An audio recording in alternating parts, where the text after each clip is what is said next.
Perkenalkan, nama saya Gilang Andriani Utama dengan NIM 23119411, kelas 23IF01, mata kuliah Organisasi dan Arsitektur Komputer. Berikut saya akan mempresentasikan hasil jawaban dari soal berikut. Soal nomor 1, apa fungsi utama dari CPU dalam sistem komputer? Yang kedua, jelaskan dua fase utama dalam siklus pelaksanaan instruksi. Yang ketiga, apa itu interrupt dan bagaimana mekanisme kerjanya?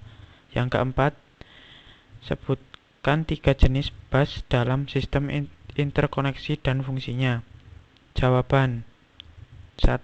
Fungsi utama CPU dalam sistem komputer. CPU atau Central Processing Unit adalah unit pemroses pusat yang bertanggung jawab untuk menjalankan instruksi dari perangkat lunak dan melakukan operasi komputasi utama.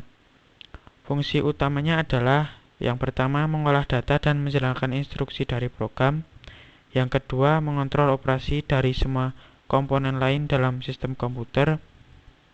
Yang ketiga, arus data antara memori, input atau output, dan unit pemroses. Nomor 2, dua fase utama dalam siklus pelaksanaan instruksi. Siklus pelaksanaan instruksi biasanya terdiri dari dua fase utama. Yang pertama, fetch atau pengambilan. CPU mengambil fetch instruksi dari memori utama atau RAM berdasarkan alamat yang ditunjuk oleh program counter atau PC. Setelah instruksi diambil, PC akan diinkremen untuk mengambil instruksi berikutnya. Yang kedua, execute atau pelaksanaan. Setelah instruksi diambil, CPU akan menerjemahkan dan melaksanakan instruksi tersebut.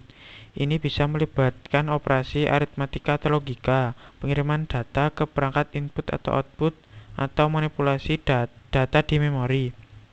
Soal nomor 3, interrupt dan mekanisme kerjanya. Interrupt adalah sinyal yang dikirim ke CPU dari perangkat keras atau perangkat lunak yang menunjukkan adanya kejadian yang memerlukan perhatian segera.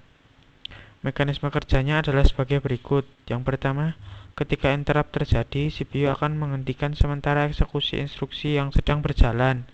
Yang kedua, CPU kemudian menyimpan status proses yang sedang berjalan, misalnya content register, dan mengalihkan kendali ke interrupt service routine atau ISR yang sesuai untuk menangani kejadian tersebut.